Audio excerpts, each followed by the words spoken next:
ಕೋಲಾರ ಜಿಲ್ಲಾ ಪೊಲೀಸ್ನಿಂದ ಹೆಲ್ಮೆಟ್ ಕಡ್ಡಾಯ ಹಿನ್ನೆಲೆಯಲ್ಲಿ ಮುಳಬಾಗಿಲು ಪಟ್ಟಣದಲ್ಲಿ ಶಾಸಕರಾದ ಕೊತ್ತೂರು ಮಂಜುನಾಥ್ ನೇತೃತ್ವದಲ್ಲಿ ಉಚಿತ ಹೆಲ್ಮೆಟ್ ವಿತರಣೆ ಮಾಡಲಾಯಿತು. ಪಟ್ಟಣದ ಬಾಲಾಜಿ ಭವನದ ಬಳಿಯಲ್ಲಿ ನಡೆದ ಸುಮಾರು 20,000 ಹೆಲ್ಮೆಟ್ ವಿತರಣೆ ಕಾರ್ಯಕ್ರಮಕ್ಕೆ ಶಾಸಕ ಕೊತ್ತೂರು ಮಂಜುನಾಥ್ ಚಾಲನೆ ನೀಡಿದ್ದು, ಉಚಿತ ಹೆಲ್ಮೆಟ್ ಪಡೆಯುವುದಕ್ಕೆ ಜನರ ನಡುವೆ ನೂಕುನುಗ್ಗಲು ಉಂಟಾಗಿತ್ತು. ಹೆಚ್ಚಿನ ಸಂಖ್ಯೆಯಲ್ಲಿ ಬೈಕ್ ಸವಾರರು ಆಗಮಿಸಿದ ಹಿನ್ನೆಲೆಯಲ್ಲಿ ಜನರನ್ನ ನಿಯಂತ್ರಣ ಮಾಡೋದಕ್ಕೆ ಪೊಲೀಸರು ಹರಸಾಹಸ ಪಡುವಂತಾಗಿದ್ದು, ಉಚಿತ ಹೆಲ್ಮೆಟ್ ವಿತರಣೆ ಕಾರ್ಯಕ್ರಮ ಅಸ್ತವ್ಯಸ್ತವಾಯಿತು.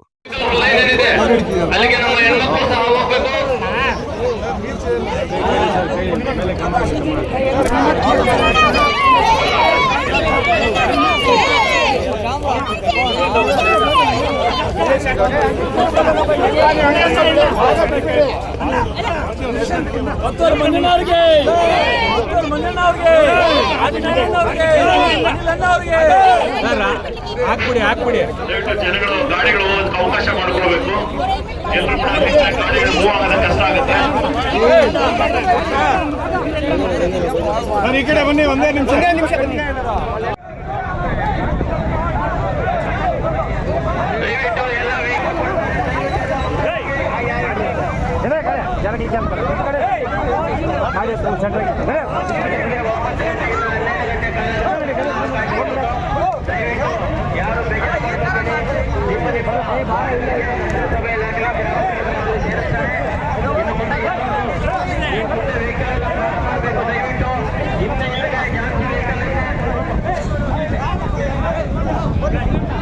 ಮಹಾ ಕುಂಭಮೇಳದಲ್ಲಿ ಹೋಗ್ತಾ ಇದ್ರೆ ಜನಸಾಗರ, ದಯವಿಟ್ಟು ನಿಧಾನಕ್ಕೆ ಹೋಗ್ಬೇಕು.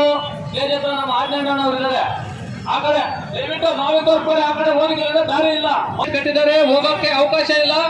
ದಯವಿಟ್ಟು ವಾಪಸ್ ಬನ್ನಿ. ವಾಲಂಟಿಯರ್ಸ್ ಆ ಕಡೆ ಕಳಿಸ್ಬೇಡಿ. ದಯವಿಟ್ಟು ಪೊಲೀಸ್ ಸಿಬ್ಬಂದಿ ನಾವೇ ವಾಲಂಟಿಯರ್ಸ್ ಆ ಕಡೆ ಕ್ಯಾಚಿಗೆ ಹಾಕ್ಬೇಡಿ.